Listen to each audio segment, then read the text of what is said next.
What is up, guys? Zach Ginn here, and welcome to day 29 of the 3rd-day wholesaling challenge. And in today's video, we are answering some of your most burning questions. And specifically, when I get asked a lot, how many leads do I need? How many cold calls do I have to do? How many texts do I have to send? How many digital bandit signs? Really, how much marketing do I have to do to get a wholesaling real estate deal? This is one of your biggest questions because you want to know how many calls should I make to expect to get a deal in this 3rd-day challenge, right? How many calls to make, how many texts, how much direct mail, is a list going to change how many I have to do? And the best answer to this question is it depends, really. Like, it's the quality of the data, it's how good the data is, and some other factors we have to talk about today to figure out exactly how many leads you need to get a wholesaling real estate deal. Now, I'm not saying it depends just as a blanket statement. We're going to break down the factors that really affect how many calls it takes to get a deal, text, direct mail, anything, so you know exactly the amount of work you have to put in to get a wholesaling deal in virtual wholesaling or local wholesaling. So I'm a really big numbers guy, and visually looking at the amount of work I have to do kind of on a board or written down makes things a lot easier for me. So this is exactly what we're doing right now. Now, if I look at a range of how much effort I have to put into wholesaling, right? So let's talk about leads for a second, because I think leads is very misconstrued, right? Because if you look at like 1,000 cold calling leads, right? 1,000 cold calls and let's say 1,000 drying for dollars leads, they are the same number, right? 1,000 and 1,000. Like, yeah, that's the same amount, but as you know, if you've done any of these two things, making 1,000 cold calls is a lot easier than doing 1,000 drying for dollars. Get in your car, look for these ugly houses, put the sticky notes out, right? They're not equal. And the difference between this is if I did 1,000 cold calls on, let's say, a code violation list, I would say you probably have a 20 to 30% chance this month of getting a wholesaling deal if you make 1,000 cold calls on good data for cold calling, right? Because you got contact rates, things like that we're gonna talk about. And if you do 1,000 fresh drying for dollars leads, the chance of you getting a wholesaling real estate deal is probably gonna be up between 85 to 90% chance of you getting a wholesaling real estate deal closed. And it's probably more if you're really good at your cold calling. And so you look at the difference here, it's like I have a 30% chance of this or this. It's the same number. And this shows the biggest difference we need to talk about here, where quality is king. Now, I know I have terrible handwriting, but this is still an important fact for us. The quality of the data we're doing is going to be paramount to our success in wholesaling. So when you see me say, oh, it's going to take this many leads versus this, just know if we have X list, and this list only takes 500 cold calls to get a deal, and we have, let's say, B list, and it's going to take us 3,000 calls to get a deal, you can assume 9 times out of 10, this is going to be the higher quality list. So how do we determine quality for a list? Number one, there's going to be less people contacting that list. That's how you know quality.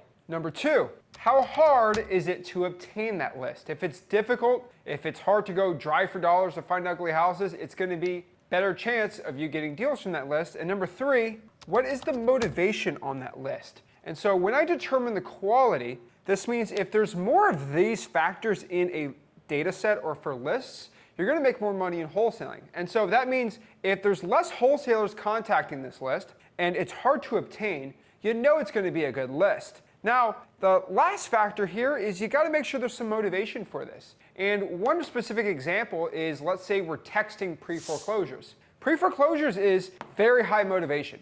They need to get rid of the property and they need to sell that thing super fast. But here's the kicker.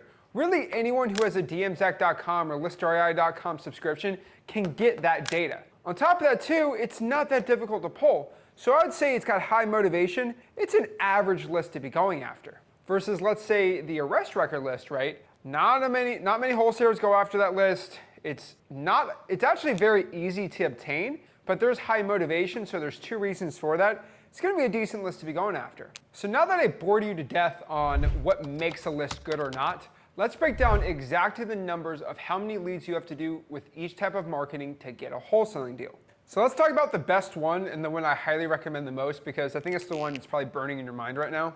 And it's going to be driving for dollars. Now, when it comes to drawing for dollars, let's add reverse drawing for dollars to this too. You, on average, and this is very conservative, which means I'm being on the side of you should probably do more marketing than not. The number is 500.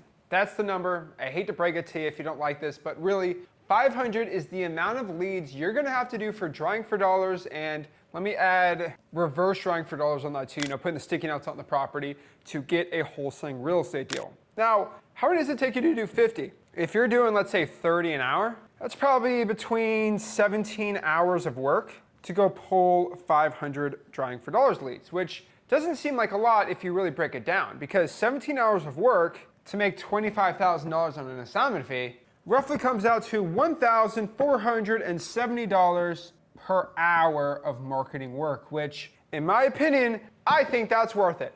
Call me a crazy guy, but $1,470 per hour is an insane amount to be doing in wholesaling. And this is why time and time again, I'm always going to recommend drawing for dollars and reverse drawing for dollars. Now, software does make this easier, but really, even if you have no money, you should still try for dollars, reverse try for dollars.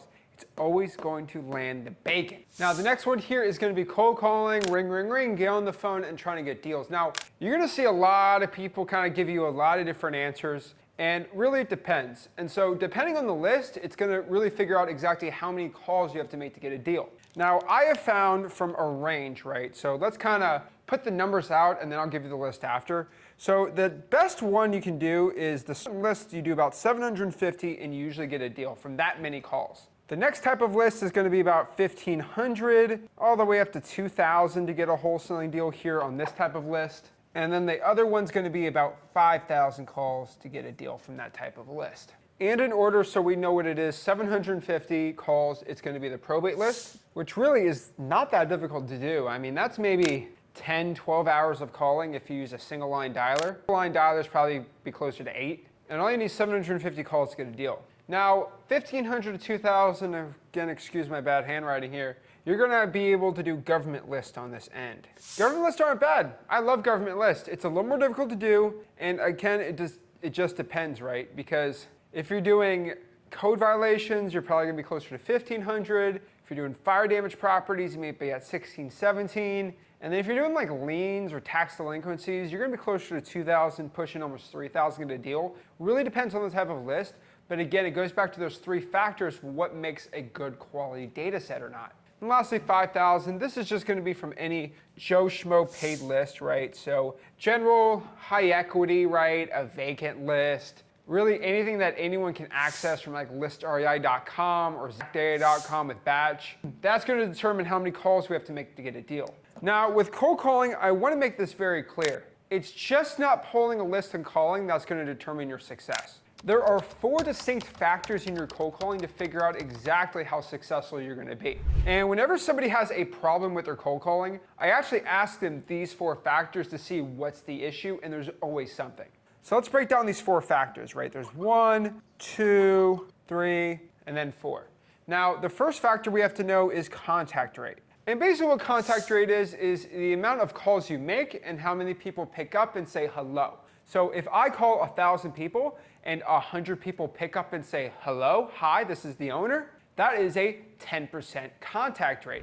How many calls you made versus how many people picked up and said hello, that's very important. Roughly, you want to be between 15 to 25% for a contact rate, that's good. Once you start dipping below 15%, you're at like 10, 11, 12, it's not terrible, but it's not ideal. And this is how we figure out in our company exactly like when our phone numbers start becoming spam or not. It's when it starts dipping below 15 because we have really good quality data, great skip tracing, great numbers. You might be in your own company, maybe 10% your magic number, right? Everyone's a little different, but 15 to 25% is exactly where you want to be. You're not going to really be above 25%, but really you want to be above 10. You know, that's like, okay, at least we're doing something. Once you're at 7 or 6%, like, you got to get something else. This is not good. You need to start changing some things. Maybe your phone number's off. Maybe you have a really bad dialer. Who knows? But you want to make sure your contact rate is between this amount of numbers, because if it's not, you're not going to be in it for this. You're not going to be in it for any success. Next here is going to be data quality. And I think that's pretty self-explanatory, but like, how good is the quality of data you have? Are you pulling really good government lists? Or are you using a really cheap skip tracing service? Or are you going to an online website that's giving you free vacant data and the guy's skimping you on the information, or the gal, and they're trying to get you on skip tracing right? Once you start skimping on your data, your success rate's gonna plummet down and you're just gonna start wasting money. So be very careful of that. Data quality is a big factor when I see people becoming successful or not successful in wholesaling. So really, really keep an eye on this. Next here, and this is a big one, is your phone number spam or not, right?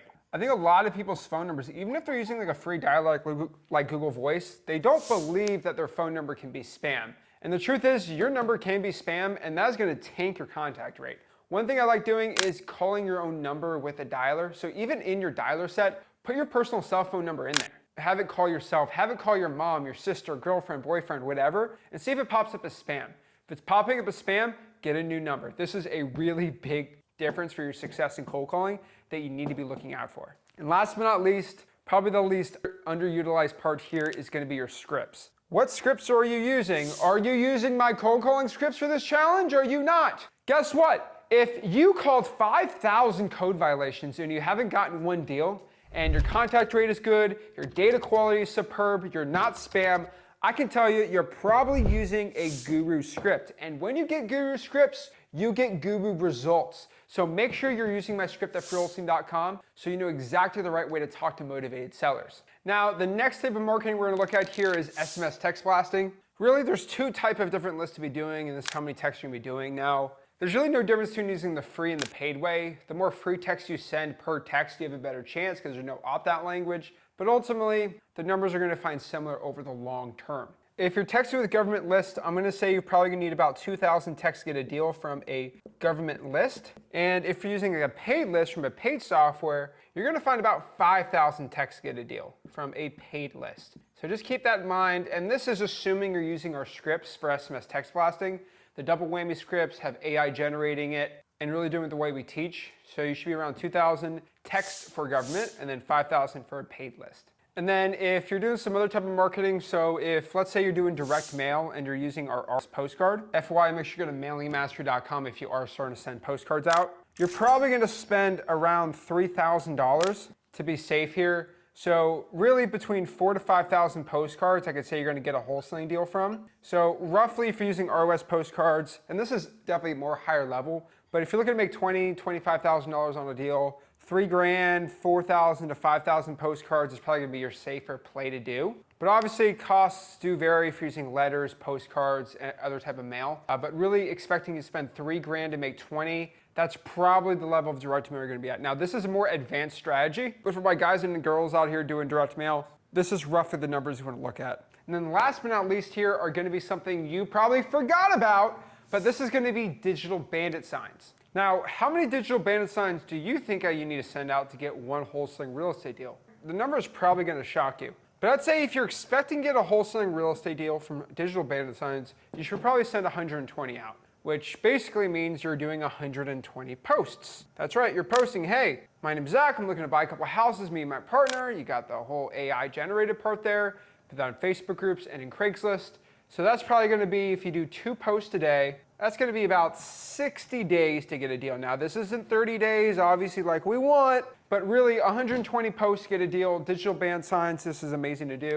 If you need more help on this, just go to FlipwithRick.com to learn how to do it. But really, guys and gals, that's exactly how much marketing you need to do to get a wholesaling real estate deal. So if you are not even close to this, especially on day 29 here, you need to get the ball rolling, right? So especially now, you know how much you have to do to expect at least to get close to a wholesaling deal. So maybe this video is a wake-up call for you, like, hey, I gotta call some more sellers. Because a lot of people think, hey, I ran half a mile, I think I ran a mile. And really, you track your progress, you might have felt like you ran a mile, but really you ran a quarter mile or a third of a mile or half a mile, right? And so this is why I made this video, because you want to be able to track your progress, right? If you made 70 posts and you haven't gotten a wholesaling deal, hey, we got to bump it up more. Heck, I know people that did 4 posts and they get a wholesaling deal, right? It's never perfect. It's not like on the 120th post, boom, you're going to get a wholesaling deal. But it does help you track the numbers roughly on what it takes for you to get a wholesaling real estate deal. So guys, if you got any value from this video, do me a favor, make sure you smash the like button, subscribe. If you got any value from here, make sure you go to freewholesaling.com or free wholesaling course,